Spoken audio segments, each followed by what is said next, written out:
Real estate investing is one of the safest places to put your money. Long-term wealth is where it's at.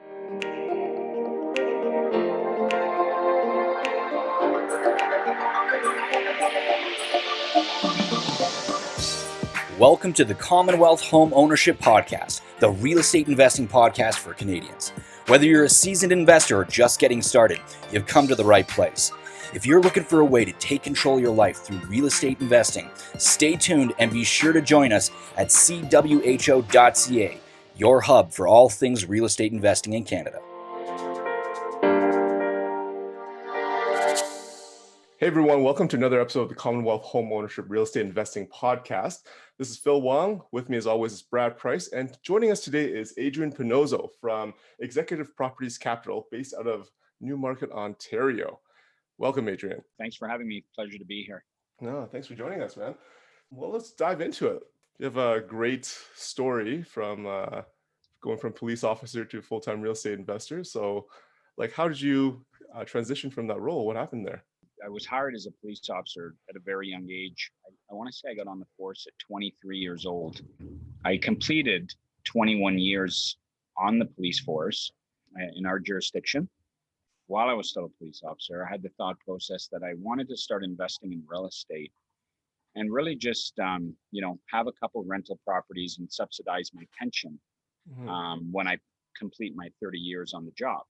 So maybe one or two cash flowing properties that would allow me to equal what I'm making or what I was making then, even though I'd be, retired. We started out with a home equity line of credit, also known as a HELOC. We didn't have any money in the bank, and I say we, meaning my wife and I, but we did have equity in our home. And we decided to wake up that sleeping money, if you will, use that equity in our home through the power of the HELOC and start buying a couple of rental properties. Again, this all started just over 10 years ago while I was on the police department. So fast forward, things went well for us. We used that home equity line of credit. Again, I want to say it was around 200,000 that we had to play with. And we used that to start buying the properties. So we bought the first one, turnkey. All we had to do was find tenants for the property.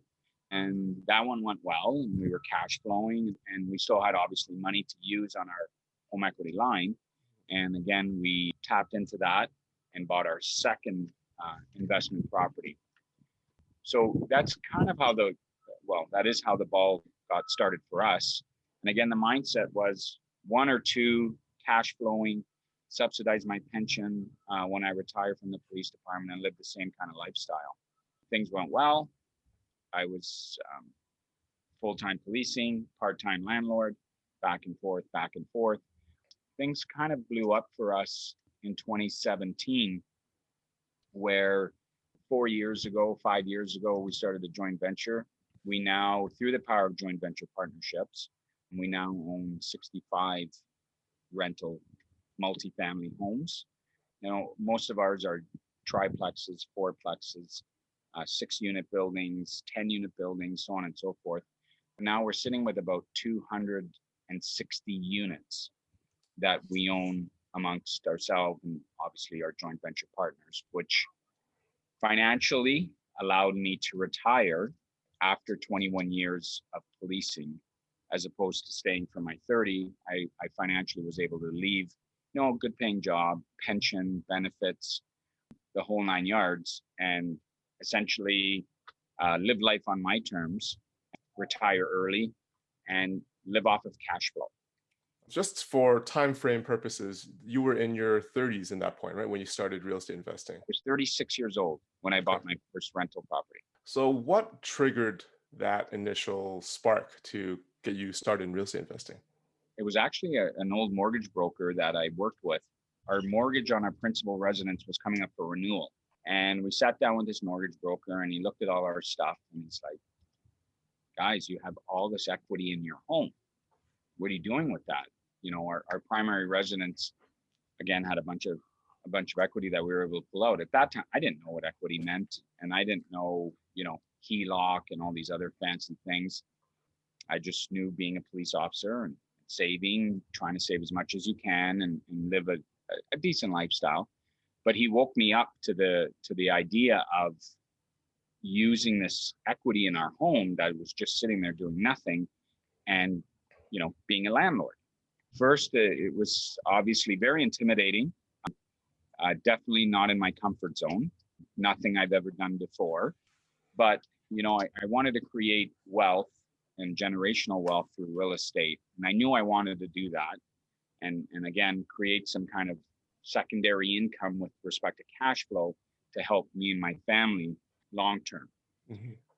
Without knowing too much, but I guess being a bit of a risk taker, I started to do some research, and it's like, okay, yeah, let's do this. And ultimately pulled the trigger, setting up the HELOC, the home equity line of credit, never looked back.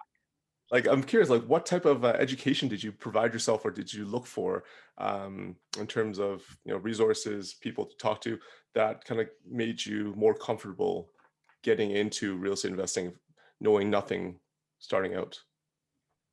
Google, for the most part. Did a lot of research on Google. I would reach out to as many different investors that I found on Google, or potential podcasts as well. Some of the interviews on podcasts are a wealth of information that I gleaned as well. I've spoken to so many investors over the years. It's one of these things you can Google till the cows come home, but sooner or later you got to either pull the trigger or not.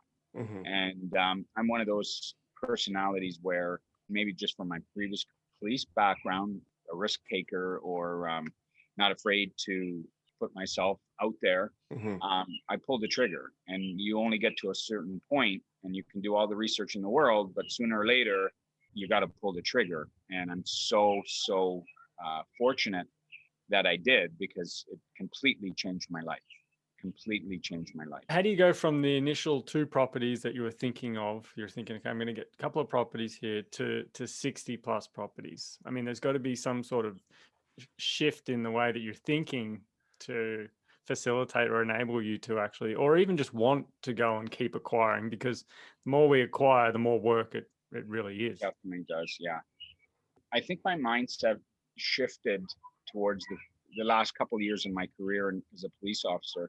Things were going really well. Our properties were cash flowing. Our tenants were great. And we didn't have any horror stories about people not paying or people destroying your properties. And, we really put the legwork in at the onset and really did proper screening of our tenants. And obviously from my previous career, I know how to screen people. Because I didn't have very many negative experiences, it encouraged me to keep going, and obviously became lucrative over the years as well. So in 2017, I left the police department after 21 years. And ultimately, I decided, hey, I'm obviously good at what I'm doing here, and things are going well, and all my properties are appreciating in value, and so on and so forth. And then building a power team in my jurisdiction was super, super important. That power team assisted me in being successful, and having the right people in your corner, obviously, that can help you in your success. So it just all kind of came together. Maybe it was a bit by accident, or a lot of hard work, or maybe a bit of both, and changed my mindset ultimately in 2017, as far as, hey, I financially don't need to be working shift work anymore, and have the police career. I can turn this into being a full-time investor. I have an ability to network and attract a lot of like-minded investors who put their trust in me in the joint venture aspect, right? Because people are coming to the table, and obviously not only they want you to have the credentials, they got to have that bond or trust with you, right? They're just not going to be a business partner of yours with nothing else. Adrian, you talk about, doing as much research you can yourself, which, I mean, we can all relate to that very much so. Is there something that you could share that you've learned that people can't learn on Google? How to properly analyze a good deal, and how to analyze a really, really good, successful BRRRR. BRRRR, obviously acronym by Renovate, Refinance, and Rent. And I think the expertise that I've come to learn, being involved in so many buy, renovate, refinance projects, I have a very solid understanding on obviously the numbers, and I have a solid understanding on how everything plays out, renovation costs, renovation budgets, dealing with city architectural fees, permit fees, with the buy, renovate, refinance. And I'm kind of segueing into this with the buy, renovate, refinance. At the end of the day, it's one thing to know, okay, is our purchase price good? It's one thing to know, is our renovation budget good? But ultimately that partner is going to ask you or want to know, okay, if we're doing all these improvements to the property, what's this property going to be worth 8 months to a year from now when our renovations are going to be complete? And Google can't really teach you that. You know, if I buy it for 500 and I put in 150, what's this property value worth when renovations are complete? Google can't teach you that. And I think being in the business for a while, knowing what's happening in the market, knowing what's happening with comparables is a skill set on its own. I understand that Brewing is your primary strategy with your acquisition portfolio. Am I correct? When we started, like every new investor, you know, is just obviously starting with turnkey. But I want to say within the past 5 to 6 years, we've really turned our investing world into strategically just utilizing the BRRRR, the buy, renovate, refinance, rent, and repeat. Obviously, the object of the BRRRR is to extract every single, if not all of your money that you injected into this project. Within the last 2 years, we've probably taken part in almost, I want to say close to 40 BRRRRs. And in the last 2 years, we haven't left a nickel, not a penny of our capital in the property upon refinance. Retracted our down payment, every single penny of our carrying costs, closing costs, and renovations. Yeah, that's amazing. Obviously, rinse and repeat. Money in, money out. We've been able to do that successfully over the last 2 years, just by honing and working at and building our knowledge and our strategy of everything, putting it all together to be that successful. Have you had to change things, the way that you do things, just with increases in material costs? How have you dealt with that? I mean, you know, for new investors getting started, that can be a bit of a hindrance when you're trying to analyze or run the numbers. We account for all that again in our analysis. So typically, if we were going to be spending 100,000 on renos, we're now bumping it up to 125, for example, in renovations. So we cover that off on our increased budget, but we consider that in an analysis we prepare right from, okay, we're buying it for this, our renovation budget's this, our carrying costs are these, and we forecast all those expenses on our spreadsheet in order to determine, okay, our analysis show everything being equal and then the market not taking a correction during renovations, we're going to be all out, all our money back to us at the final stage of this in the refinance. So we do include that. We factor that into our spreadsheet, let's just say, in our numbers. Do you find that has affected your returns over this past year? We're still batting 100%. You know, I like to qualify it as almost infinite return on your money. When you crush and you really do a good job on a BRRRR and you're able to extract all that capital, it's infinite return because not only are you taking all that capital out, let's not forget you had the tenants are still paying down your debt, your principal on your mortgage. The property's passively appreciating typically over time. We like the fourplexes the most part, 4 self-contained units. Above and beyond that, not only do we leave no money in, but our properties are cash flowing anywhere between $1,100 and $1,500 positive cash flow per month with not a nickel left in the property. You know, people say, what's the rate of return? Well, the rate of return is infinite because you don't have any money left in the deal. You have cash flow, you have debt pay down, you have passive appreciation with no money left in. So it's essentially infinite. What draws you to the fourplexes out of all the different property types? Why do you prefer those? Cash flow. We typically can turn those projects around in 6 to 8 months, essentially money in, money out in 6 to 8 months. Above and beyond that, extract our capital. So 8 months, you got nothing left in on the deal, and then you're cash flowing and you still have, like I mentioned, debt pay down, passive appreciation. So in 8 months, we're delivering infinite returns on our money. That's changed my life, really, and become very lucrative in the investment world. But again, it all started from not having any money in our savings account, but having equity in our home that we leveraged and taking that first step. You can research this for the next 17 years, but unless you're willing to actually get off the fence and do something, a lot of times I deal with investors and they're like, well, it's now a good time.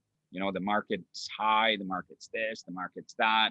My model, it's time in the market as opposed to timing the market. And nobody has a crystal ball. So you could do all the research to try and time the market. You may not be overly successful or you may be disappointed.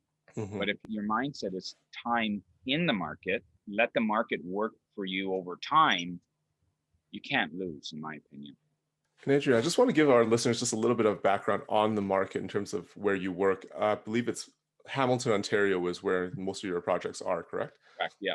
How does appreciation play into the success of your BRRRR strategy? So when we start that BRRRR, we hone in on something. Appreciation at that time is not playing in huge. Since I retired, I also got my real estate license. So I'm on the market every day. I'm seeing comparable sales, sold properties and whatnot. So the appreciation is not coming strong at the onset of a BRRRR. Appreciation really factors in and is nice. It's like the icing on the cake after the BRRRR is completed. And now we're letting that property sit. Let's forget about it. Tenants are paying down our debt. It's appreciating over time, year after year after year after year. Forget about it. Leave it. Some of the properties I first bought 10 years ago, I still have in my portfolio. I've never sold them. And most of them now, I was buying stuff 10 years ago for $350. Most of them now are doubled in value. I still have them. They're still in my portfolio. My mindset could be different from others, but again, it's long-term wealth. On the refinance bit, the ability for you to extract every penny out of the initial capital out of your projects is partially helped by the appreciation as it moves along over the course of the 8 months to a year. We know going in based on comparable sales, comparable what's happening in the market. We already can factor in, give or take, what this property is going to refinance for. Now, obviously, if there's a huge market correction, like, we're in the middle of a 6-month reno and 2 months in, there's a 10% drop in real estate. That's going to affect our refinance. The passive appreciation is not significant enough during a 6-month reno that's going to affect our analysis. We're basing our analysis on what's happening in the market at that time and comparable properties and what they're selling for. So even though we bought it at 5 and it was a complete disaster, we have now, dumped in, let's just say $100,000 and raised that value of that home based on comparable properties that are completely renovated, comparable fourplexes that are completely renovated in that geographical area. If we go back to the first BRRRR, your previous occupation as a police officer, did you have a background in construction as well? Or did you build a team from scratch? Built a team from scratch for the most part. I had a friend of a friend was a general contractor, stuff like that. But no, I didn't have a huge understanding or huge knowledge on construction. I used some close friends to put me in touch with some good people. I relied on their expertise to come up with a good reno budget on a project. And then I concluded the analysis based on what they forecasted as far as renos go. We started our own construction company about 3.5 years ago now. We wanted to do that because we wanted to control the construction and not really have to outsource that and rely on, a general contractor to come when he has time. And every general contractor is super busy, right? They'll come for a week, then they'll disappear for 2 weeks, then they'll come back for a week. We wanted to control that and have our people in place so our projects can get done on time and on budget. That's fantastic. I mean, you're going to be saving a bit of a premium on the labor side and being able to purchase materials directly as well, which is definitely helps for sure. Back to the first BRRRR, Adrian, can you walk us through how you started that one? I'd done the research on the BRRRR after now. Remember I said I started buying turnkey properties and then that segued into the BRRRR. So after completing some research on the BRRRR, I picked a property that I thought would be conducive. I was essentially on my own, kind of learning the ropes as I went. I really made a detailed analysis on the budget and the numbers. Like, as every investor, and you guys know, it's all about the numbers, right? I wasn't boots on the ground with respect to I swung the hammer. I was the brains with respect to running the numbers. And if my rental budget goes to this, how is that going to affect my refi? comparable sales, what was happening in the market. The construction component, even though I'm not a contractor, still I found very, for me, enjoyable. I can't swing a hammer, but I enjoy construction. I enjoy picking colors. I enjoy laying out. I enjoy structural changes. And I have a knack for seeing the end of the rainbow before we get there. So we can walk into a very, very disturbed property. You know, cosmetically, it's a disaster. Some people just can't see the finish line. You know, if the house is a complete nightmare, where I have the ability to do that. I'm pretty good at that. And I can see beyond all the problems in the property. I can see beyond that to the finish line and put together a good analysis, if you will. I think you have to have that ability to do any sort of renovation project, any construction project. You have to have that natural ability to be able to see past where the project currently is. And Sure. I almost feel like can be a bit of a mental barrier that stops people actually proceeding with projects or even just investing in real estate, is that they can't see, all they can see is actually the risk rather than the analysis that you do, all the things that you do to mitigate the risk they're not familiar with maybe, and they focus on those things or just the risk rather than going through the systems and the processes to mitigate the risk. How have you dealt with, taking that leap from a salary income to, I won't say a cushy job, but just a salary job to being on your own, so to speak?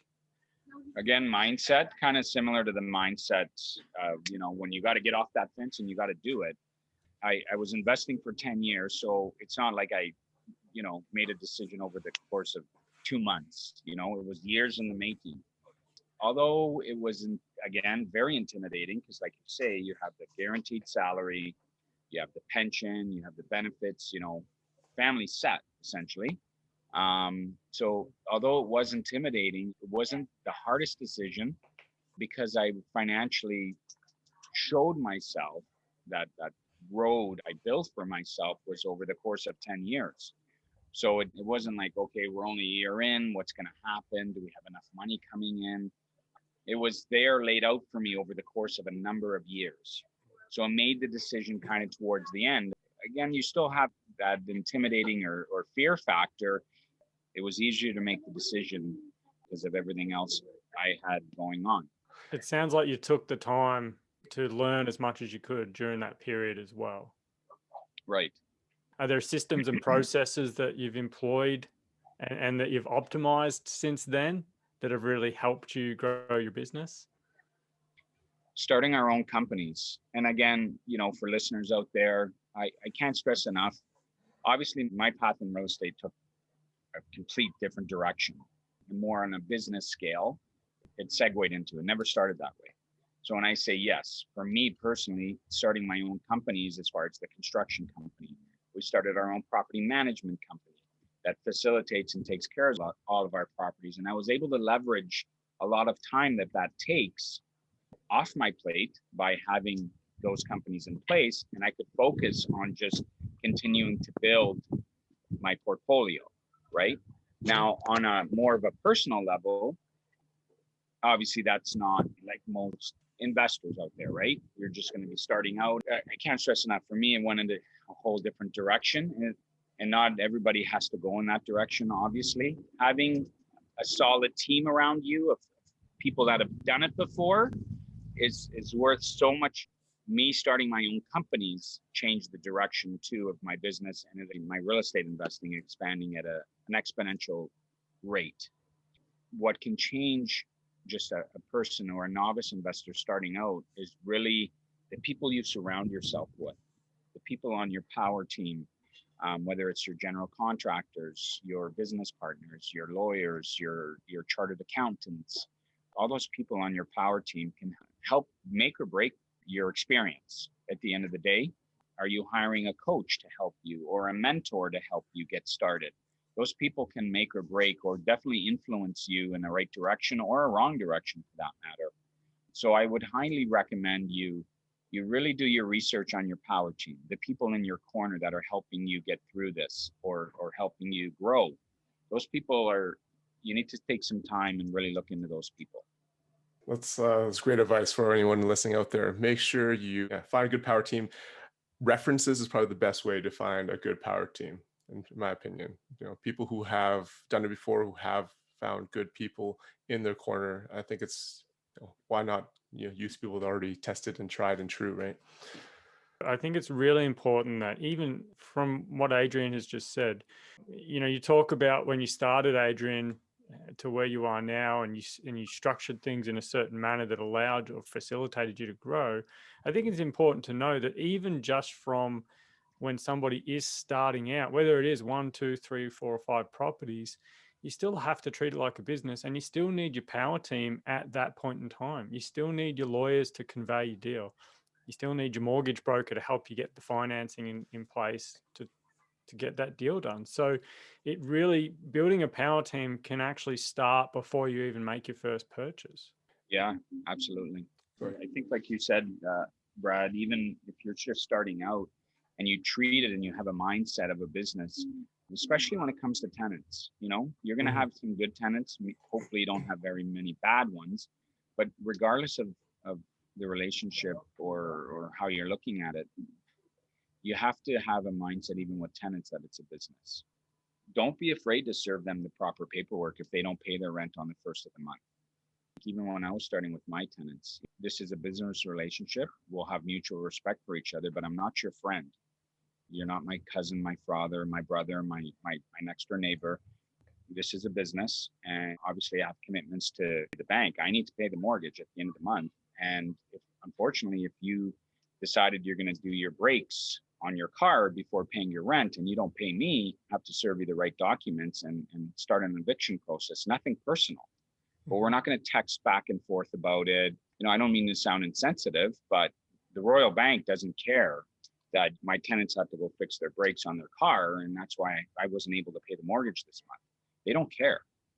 And as insensitive as it may sound, I don't care either that you have to fix your brakes on your car. I have to pay the mortgage at the end of the month. So treat it like a business, have that mindset, treat your tenants with respect. Don't get me wrong. You want to keep them happy and have a nice place for them to live in, but we're not friends. We're in a business relationship. You're going to pay your rent. I'm going to make sure you have a beautiful apartment to live in. And that's our relationship, period. I think everyone should think like that for sure. I think it's the people who don't think of it as business, who think of it, to take it too personally, that get in trouble, really. Absolutely. I think they tend to make emotional decisions rather than rational or business-like decisions. First of all, how did that first reno go? I think I got the better end of the deal because my contractor was starting out at the time, and he ended up underpricing the job. So it worked out better for me. I think he ended up working for like $17 an hour at the end of the day. But long story short, I had a pretty good experience. Everything went well. Again, maybe just a little bit of luck or doing the right homework at the onset.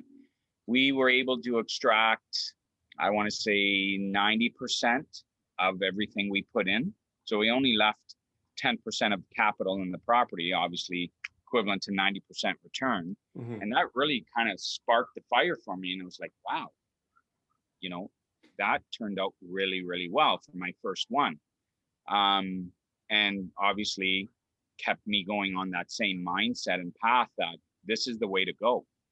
I really haven't had a horrible experience with any BRRRRs. I think the worst I ever got in my infancy starting out with them was maybe 80% return on investment, which is still incredible in the real estate world. I think most investors, if you're making 20% ROI on your money in real estate, most investors are quite happy with that. I think the worst one we did was 80%. Call me lucky, call me fortunate, or just call me a little bit of everything, doing my homework, that I haven't had any real huge negative experiences on that. I've lost, some money by having to fire a contractor and hire another one prior to starting our own company, but it wasn't a make or break for the project for me. Did you use your own money for that first project, or was it JV money? Yes. No, It was my own money. Okay. It was my own money. Again, borrowing off a line of credit is how I facilitated that first BRRRR. Okay. Let's dive a little bit into BRRRR fundamentals then. How do you select the properties for your projects? I can't stress enough, every step in a BRRRR is important, right? Your purchase is super important. You get the purchase wrong, you're going to leave money in. Your renovation, knowing that budget is super important. So when I'm looking at stuff now, again, this is 10 years in the making, right, guys? For so sure. Yeah. Obviously, if you're starting out, you're going to have a different level of experience, which is going to mean you're going to have to bring in that power team to help you navigate through it. But I can speak for myself. The renovation part of it as well is super important, because if you're budgeting 100 reno and your numbers are off and you spend 160,000 on your reno, that's going to affect the end. Your ultimate analysis on the refinance value, so the after repair value.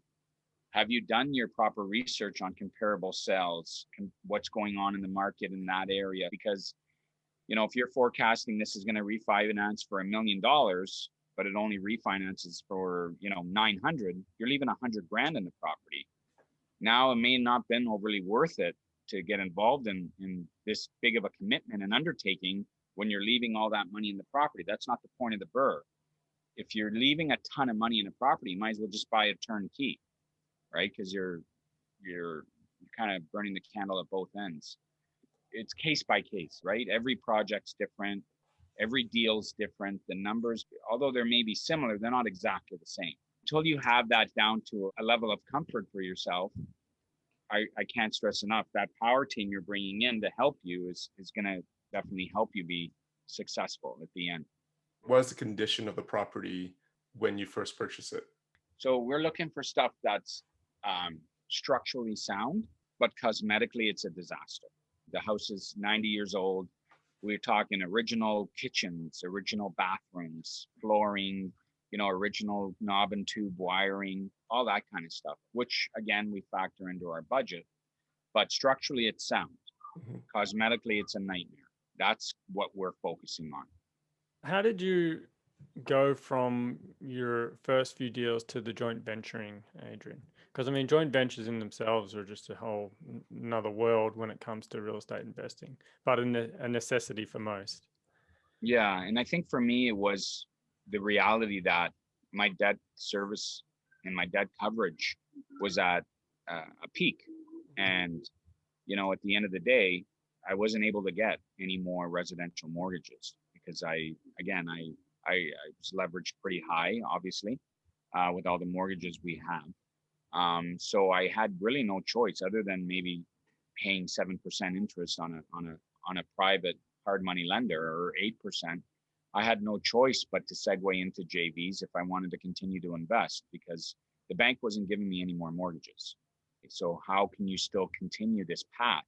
Well, you can continue it by bringing in a partner, i.e. a joint venture partner, who is able to qualify, and you're both bringing something to the table.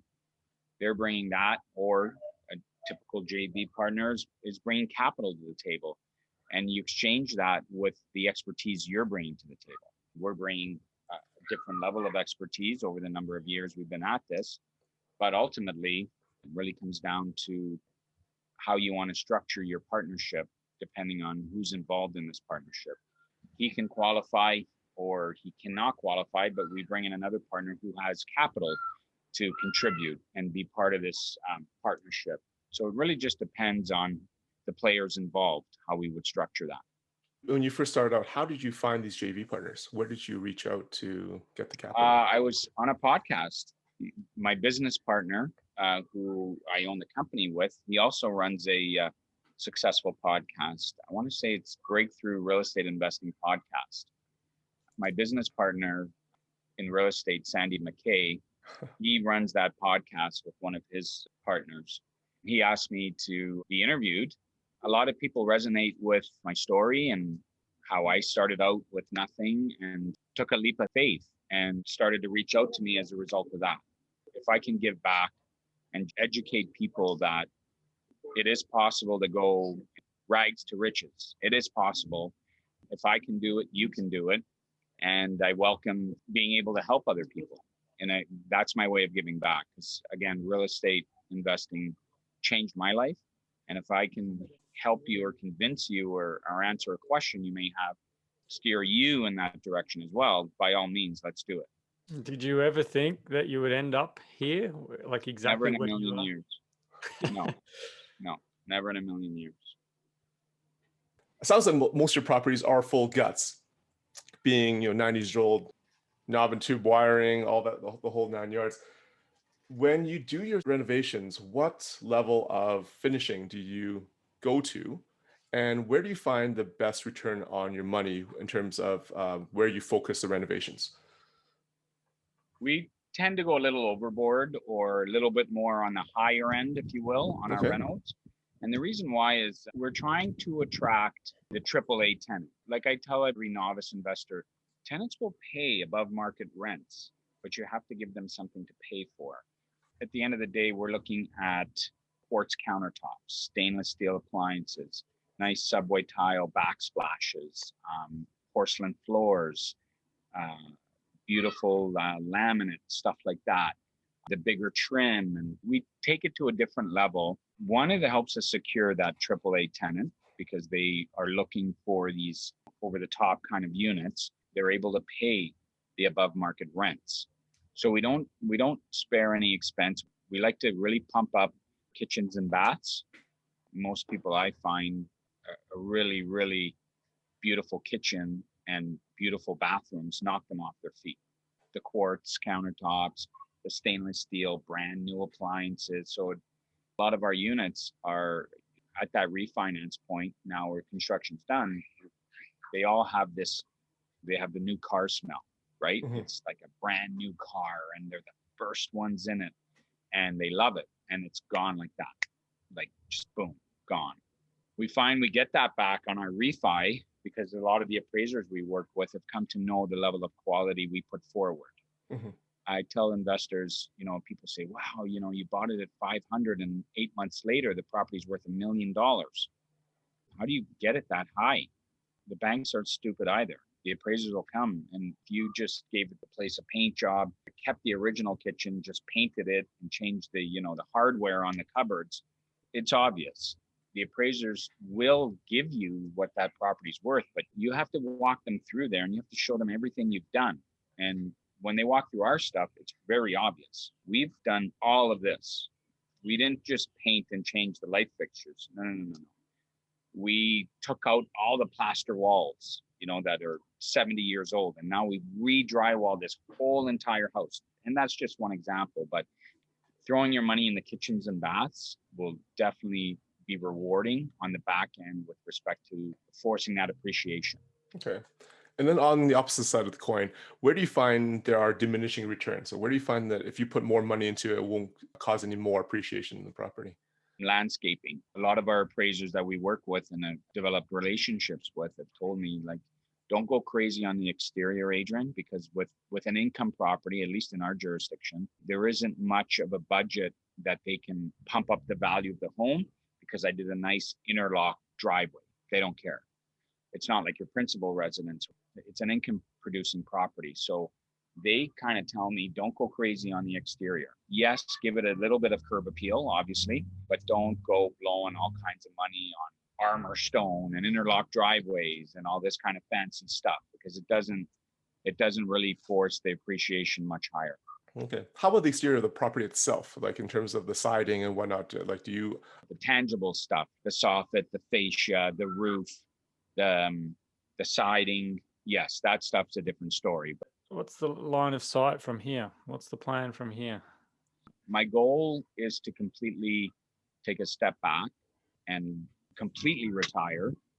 I retired from policing, like I said, 4 years ago, but I didn't really retire from working. Not that this really feels like work.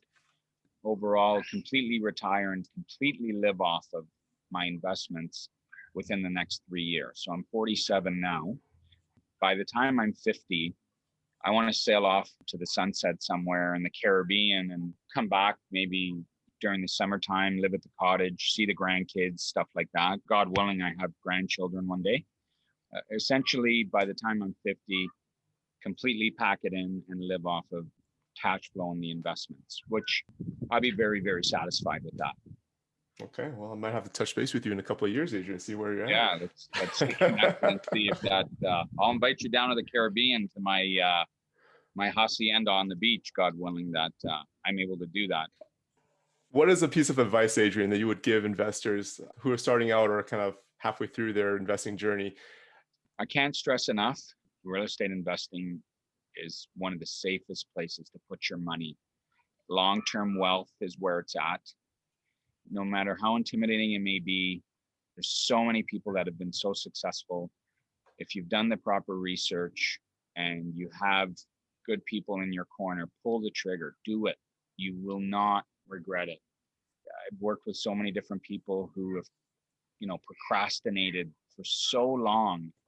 Surround yourself with good people. Surround yourself with a power team, maybe a coach, maybe a JV, whatever you fancy.